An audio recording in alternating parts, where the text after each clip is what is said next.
In the huge glowing hall of the Crystal Spire, high above Valor Prime, thousands of alien species sat in their special seats. This place was the heart of the Galactic Concordance, a very old group that kept peace across the stars for more than 40,000 years. They did it with strict rules. Stronger and older races stood at the top. Newer or weaker ones stayed below and paid what was asked. Today the council called a special meeting because a new species had grown enough to join their system. That species was humanity. Humans had only traveled between stars for less than 200 years, a very short time compared to others.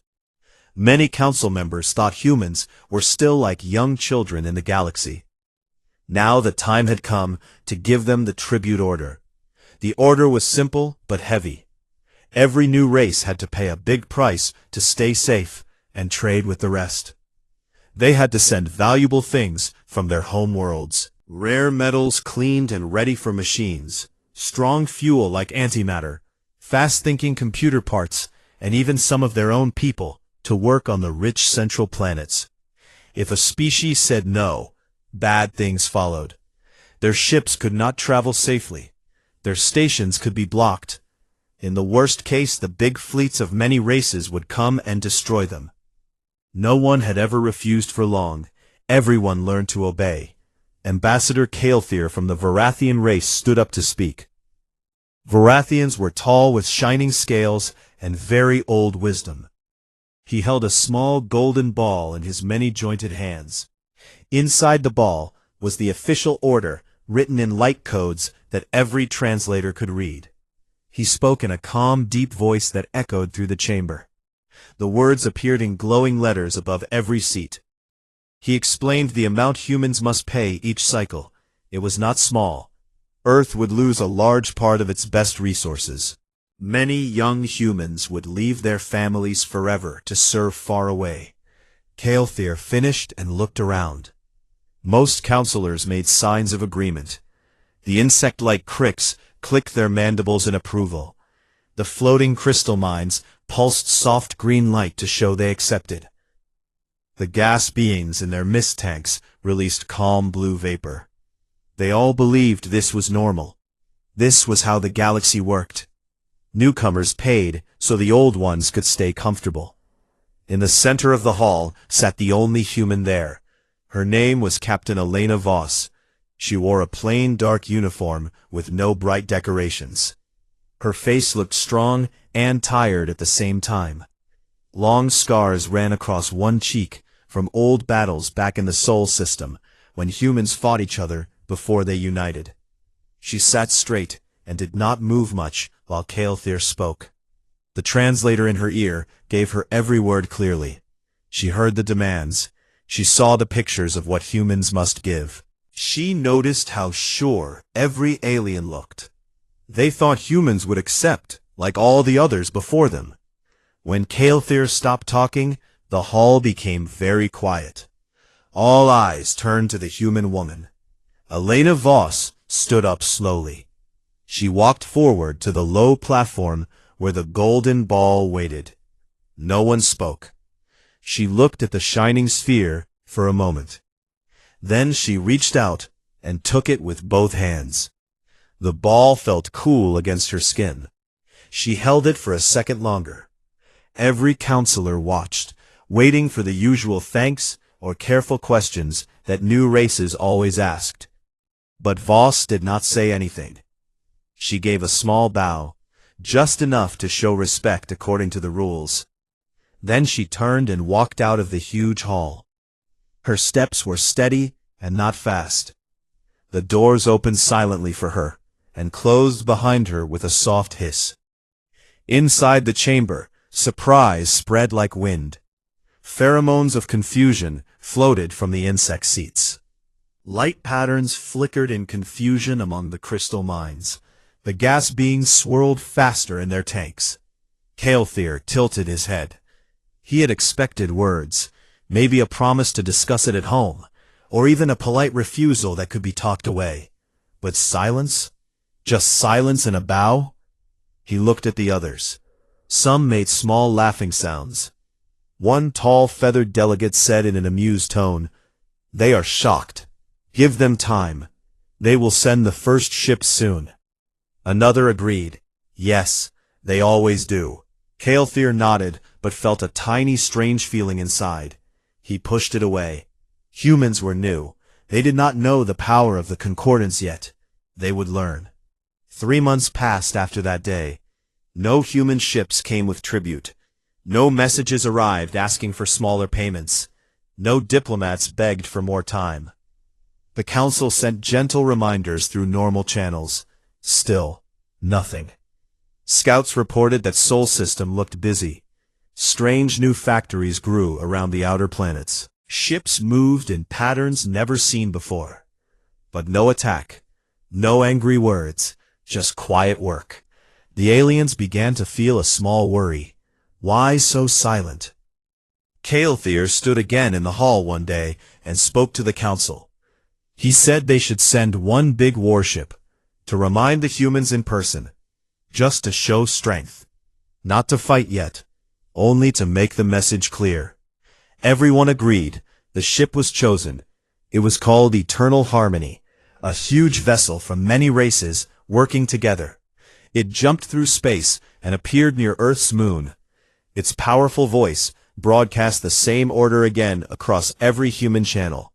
Wait, listen, obey, or face the consequences. The answer came back almost at once. It was sent on a tight, narrow beam, straight to the warship. One single word appeared on every screen. No fancy explanation, no threats, no questions. Just one word in plain letters. No. The crew of Eternal Harmony stared at the word. They checked again. It was real. The bridge became quiet. Back in the Crystal Spire, the council watched the live feed. The single word hung in the air like something heavy. It should have been funny. A tiny new race saying no to all of them. But no one laughed this time.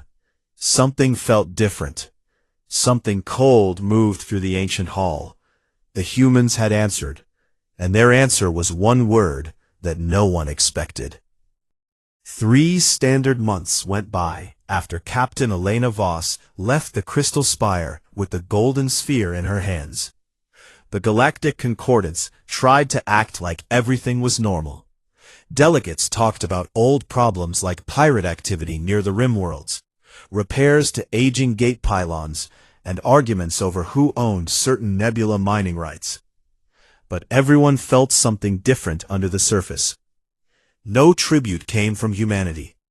Not one small ship arrived at the collection depots near Epsilon Indi or Barnard Star. No messages asked for more time or lower amounts. Nothing at all. The council sent the first polite reminder after 30 days. It traveled through the official channels in a neat data packet.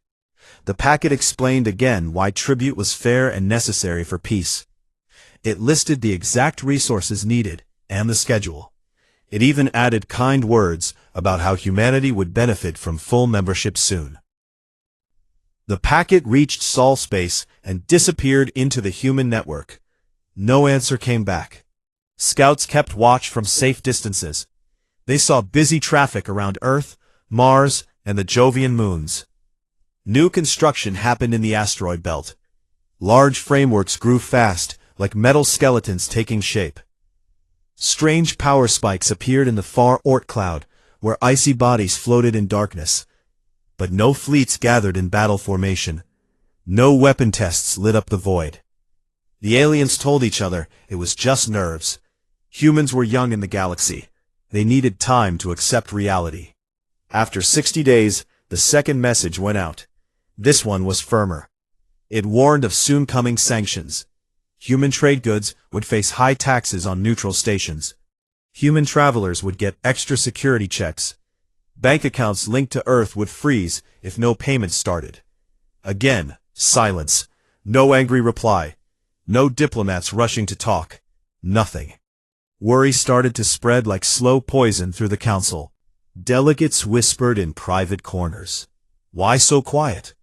Other new species always reacted fast. They begged, argued, or at least sent excuses. Humans did none of that. On the 90th day, Kael'thir called everyone to an urgent meeting. The huge hall filled quickly. Tall insectoids clicked their legs in agitation. Crystal mines flickered with sharp red pulses. Gas beams swirled faster inside their tanks. Kael'thir stood in the center light and spoke directly.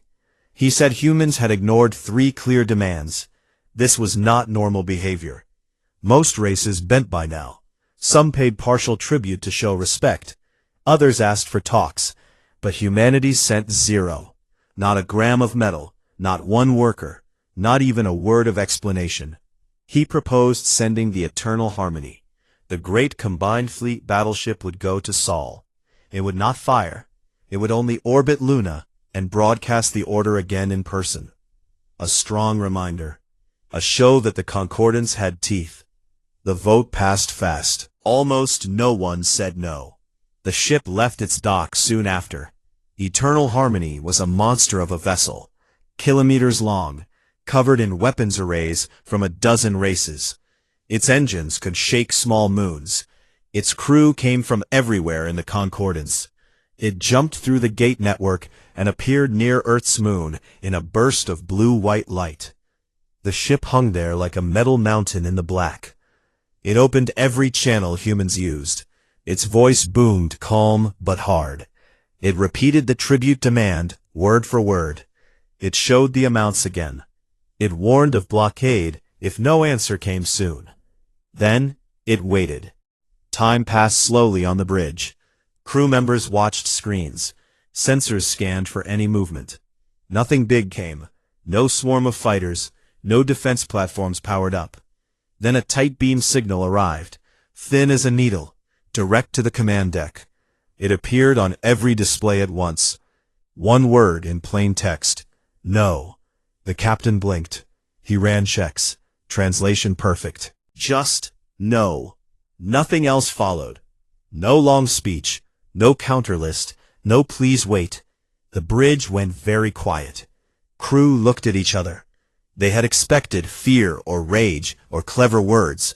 Not this. Back in the Crystal Spire, the council watched the same feed live. The word no filled the giant hologram. It looked small on the huge screen, but felt heavy.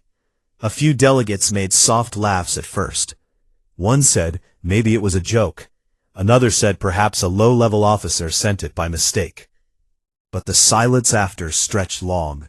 No follow-up message came.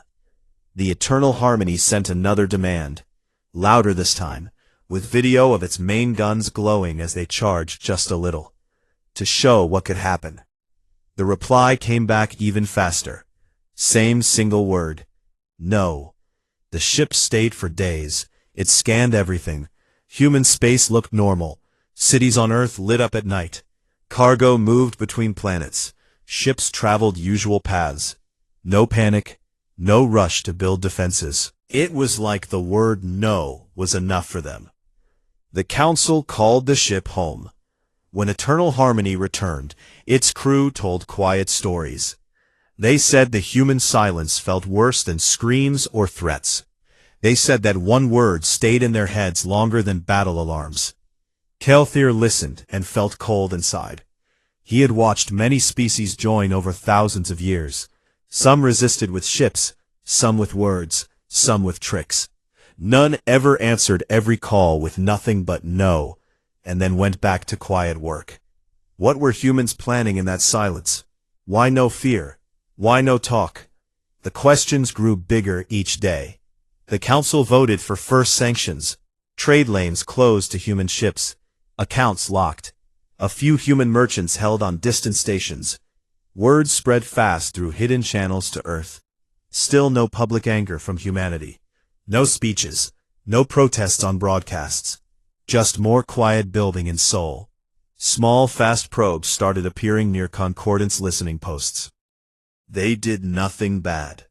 They watched a moment, then vanished. Some said scouting. Others said nothing important. But the feeling grew stronger. Something was coming. Something the old powers did not understand yet. Kael'thir stood alone in the hall late one cycle. He stared at the stars through the clear walls. He remembered Voss's calm face when she took the sphere. No tremble, no wide eyes, just steady. He began to wonder if the Concordance had missed something important. Maybe underestimating a species that answered power with one small word and deep silence was dangerous. The galaxy had run the same way forever. Strong demand, weak pay. But now someone refused, and kept refusing. Without noise, without begging, just no. And the quiet after that word felt like the biggest threat of all. The Galactic Concordance could not stay quiet after the single word no came back twice from Sol. In the next emergency session, the hall filled with angry voices and sharp lights. Kael'thir stood tall and declared humanity in full default. He said the time for patience was over. The council voted fast and hard. Sanctions started at once. All human trade ships lost permission to use the main gate network. Their goods faced huge taxes on every neutral world. Human bank accounts linked to alien systems locked tight. A few hundred humans working or visiting stations far from Sol got taken into holding cells. Guards told them it was only temporary until tribute began. News of the detentions reached Earth in hours through hidden channels. Still no loud anger came from humanity. No broadcasts full of threats. No fleets jumping out to fight. Instead, small changes started to appear. First, the strange courier ships showed up. They were tiny, fast, and looked almost like toys compared to Concordance warships. These little vessels slipped into the edges of important systems without warning. They did not carry guns or bombs. They carried nothing dangerous at all. Each one opened a broadcast on open channels and played old videos from human history. Grainy black and white pictures of people walking through snow and ice during ancient cold times. Sick people in beds during big plagues. Burning cities from old wars. Mushroom clouds from nuclear bombs. Ruined worlds after machines turned against their makers. Crowds leaving dying Earth in crowded ships to find new stars. Every short clip ended with the same simple words, in big letters and in many alien languages. We have said no before. The videos played once, then the ships vanished back into dark space. No demands followed, no calls to surrender. Just those pictures and that line. Council members watched in confusion at first. Some laughed and called it childish. Others felt uneasy. Why show failure? Why show weakness? But the message sank in slow. Humans were not saying they were strong now. They were saying they had survived saying no many times when everything looked hopeless. Then the old hidden relays woke up. During first contact years ago, humans had quietly placed small devices near Concordance communication lines. Everyone thought they were just listening tools for learning language. But now those relays turned active. They took over parts of the big networks for short moments. Instead of normal messages, the channels filled with lists. Long lists of species names.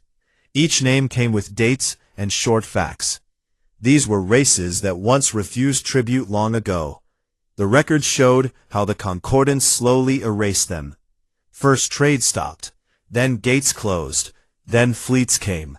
After the fighting ended, the names vanished from maps, from histories, from memory. The broadcasts ended each list with one repeating word in red light. No. The council chambers filled with panic chatter. Insectoids rubbed their antennae fast. Crystal mines flashed wild colors. Gas beings turned dark gray in their tanks. One delegate shouted that humans threatened them with being forgotten. Another said it was not a threat, it was a promise. While the names played across screens, more strange things happened. Human von Neumann probes appeared. These were old, self-copying machines humans had sent out before first contact. The Concordance had laughed at them once, calling them slow and primitive. But now the probes came from directions no one expected. They found old, empty outposts left by lazy nobles. They found broken stations drifting in deep space. They found dead asteroids claimed, but never used. The probes did not fight. They took the metal and rock apart piece by piece. Then they built new things from the pieces. Tall monuments rose on moons. Huge letters carved into station hulls. Words burned into the sides of ancient warships left to rust. Every new structure carried the same one word in hard, unbreakable material. No. The word appeared bigger each time, kilometers wide on some rocks, lit by its own power so it glowed against the black. Scouts sent pictures back. The council stared at images of no, written across a dead moon, in letters tall as mountains. No one laughed anymore. Fear grew real. Delegates started asking hard questions. How many probes did humans send? How fast did they build? Why did they not attack directly? Kael'thir tried to calm everyone. He said it was mind games. Humans wanted to scare without fighting. He said the Concordants still had the biggest fleets. They could crush Saul if needed. But deep down he felt doubt. The monuments kept appearing. Every cycle brought new reports. No on a gas giant's ring. No across an empty trade hub. No carved into the side of a forgotten battle cruiser from a war 10,000 years old. The word spread like a virus across the galaxy's empty places. It reminded everyone that power could fade, that old rules could break. Young races who had paid tribute for generations watched the news in secret. Some whispered the word no to each other when no one listened. The council met again in closed session. They talked about full blockade, about sending more ships, about striking first, but no one wanted to be the one to start real war. Not yet. Not when those monuments kept growing. Not when the old erased names played on loop in their minds. Kael'thir looked around the table. He saw fear in eyes that had not shown fear in centuries. He thought of Captain Voss and her calm walk out of the hall. He thought of the single word that started all this. One small word. But now it echoed everywhere. On screens, on stone, in quiet conversations. And with every new no, the concordance felt a little smaller, a little older, a little less sure. The galaxy had always run on tribute and obedience. Now someone refused to play that game, and instead of fighting with guns, they fought with memory, with silence, with stubborn, simple truth. No, and that one word was winning without a single shot fired. The council knew they had to do something soon. But what? Attack and risk everything? Or talk and look weak? The choice felt impossible. And in Saul's space, the quiet work continued. Factories hummed, ships grew, probes flew out, and somewhere, Captain Elena Voss watched the same reports with the same calm face. She knew the next step. She knew it would hurt. But she also knew humans had practiced saying no longer than most races had existed. Kael'thir knew the council could not keep watching monuments grow with the word no carved across the galaxy forever. The fear in the hall had turned thick and heavy, like smoke that no one could wave away. Delegates argued in low voices about what to do next. Some wanted to send the full combined fleet to Saul right away and end it with force. Others said wait, because no one knew what hidden weapons humans held after their quiet months of building. In the end, Kael'thir made the hard choice. He demanded a face-to-face meeting. No more messages, no more probes, no more videos. Real talk between leaders. The council sent the request through every open channel to Earth.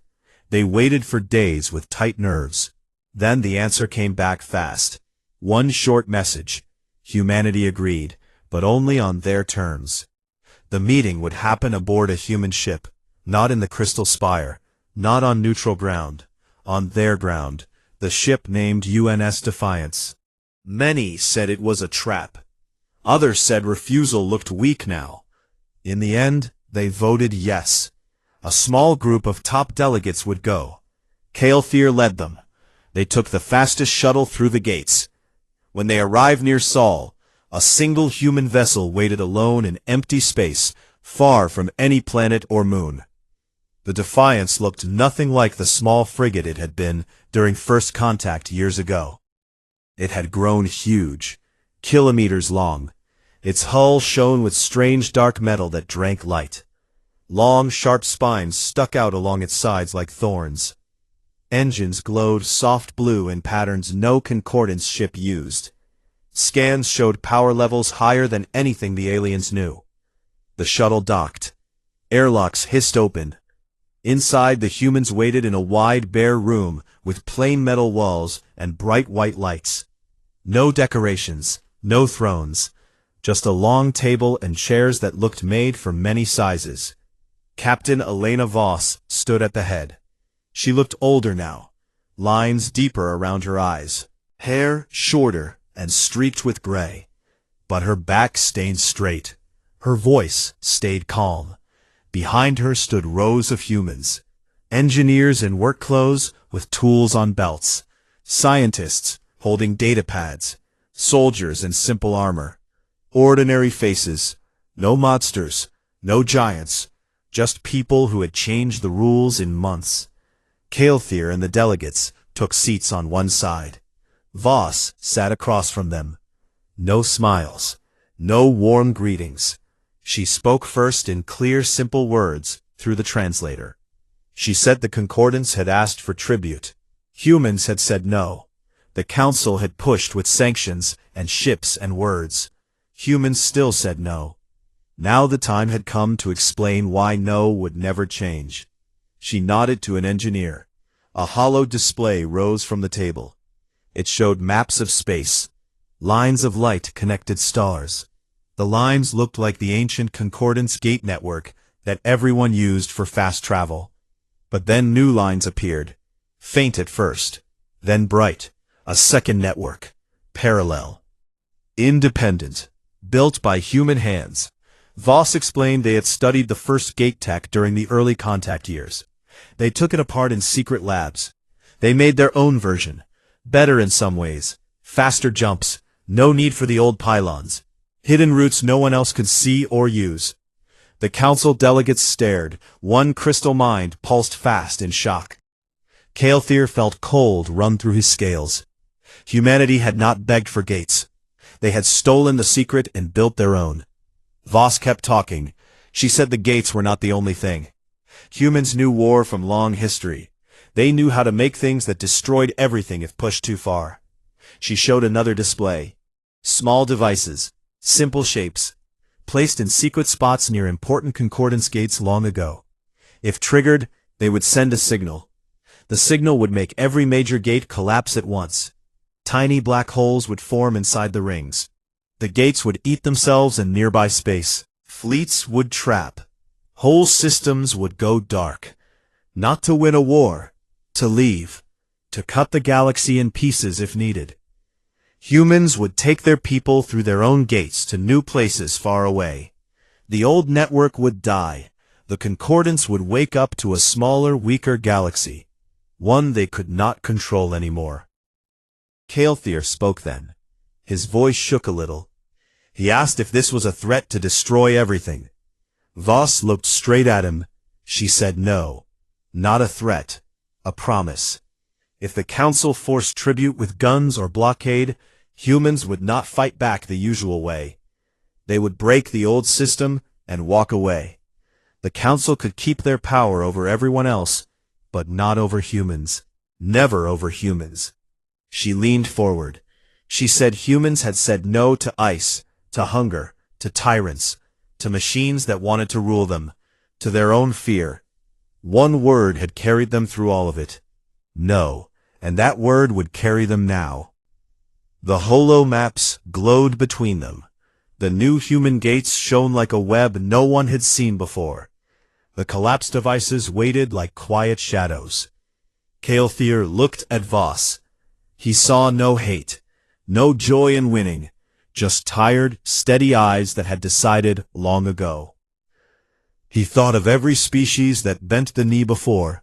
He thought of the monuments with "No" carved across dead worlds. He thought of the videos showing humans surviving the worst. He understood now. This was not pride. This was memory. Deep, old memory of what happened when they said yes to the wrong things.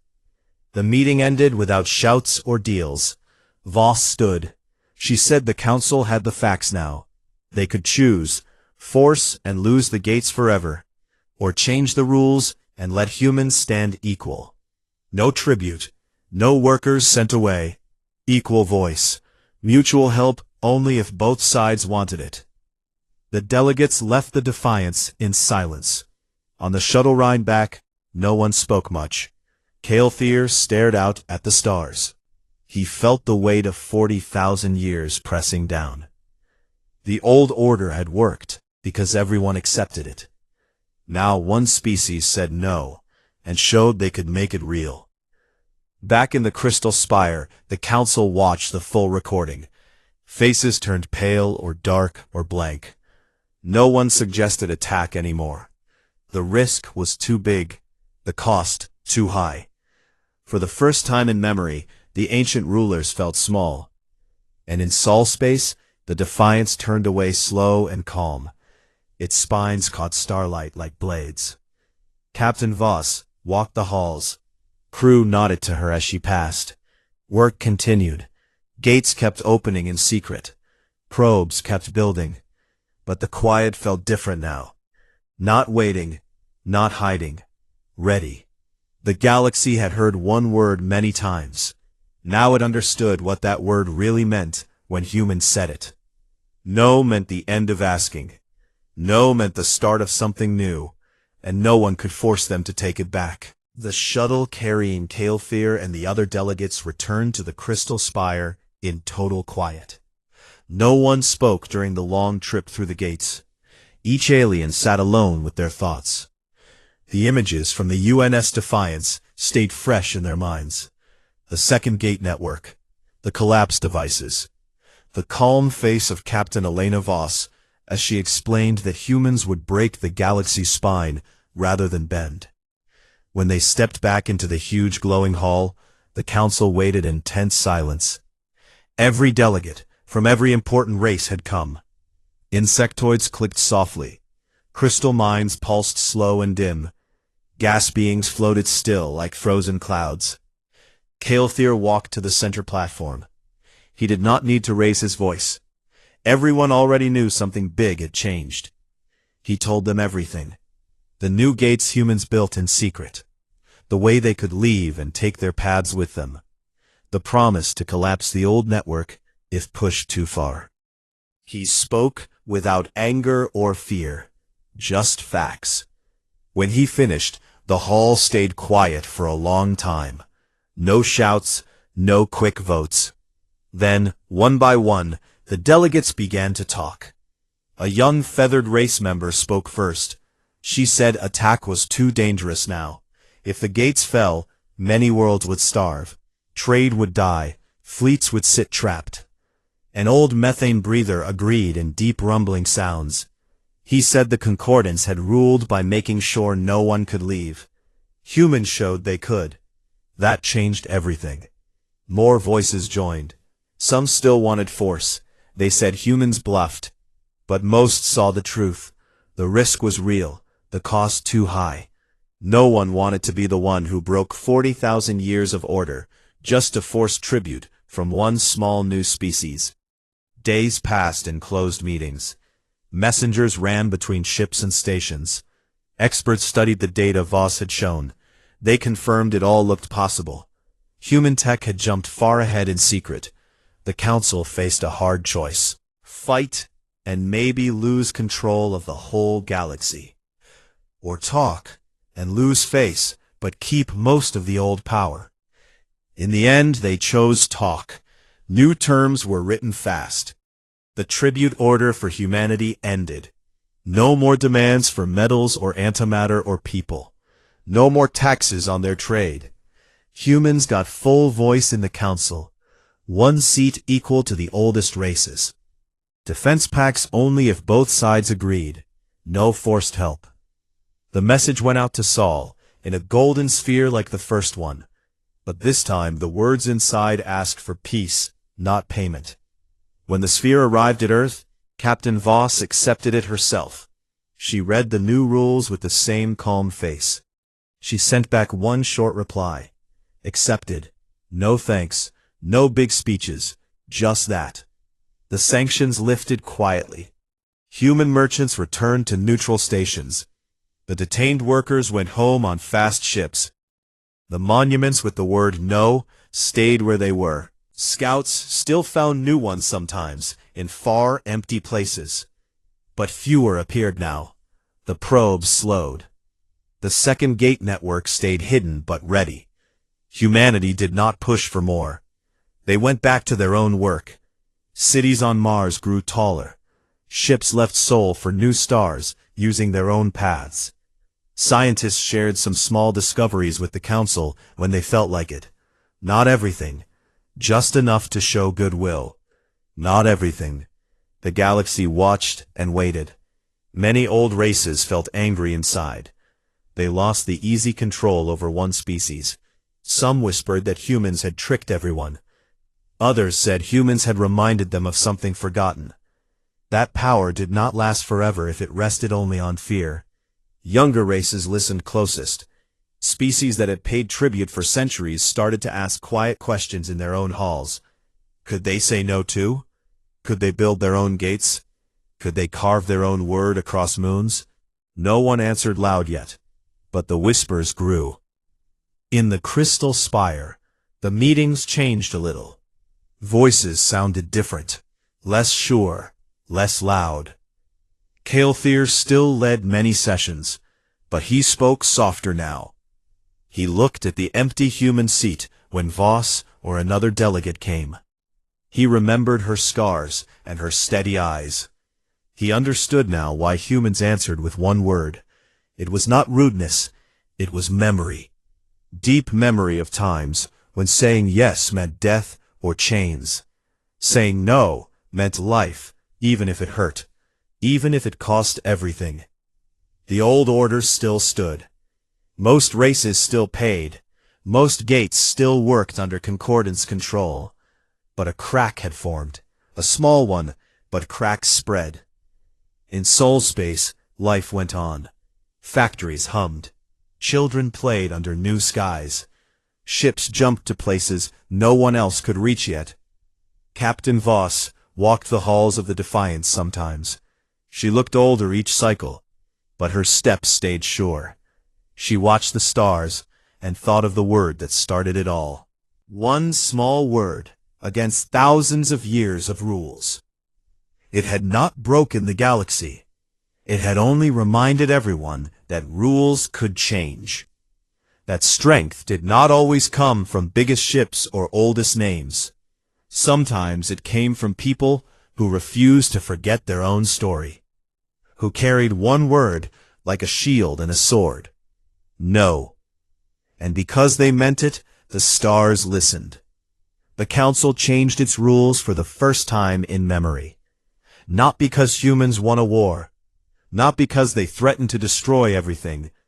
But because they showed they would walk away and take their future with them. And the old powers could not follow. The galaxy kept turning. Trade flowed. Stars burned. But something felt different now. Lighter in some places, heavier in others. A new question floated in quiet conversations across 1,000 worlds. What happens when someone says no and makes it stick? The answer stayed simple. Everything changes a little. And humanity stayed ready in case anyone forgot. They did not gloat. They did not conquer. They just lived, built, explored, and kept the one word close. Because sometimes the strongest answer needs only one word, and humanity had never learned to accept any other.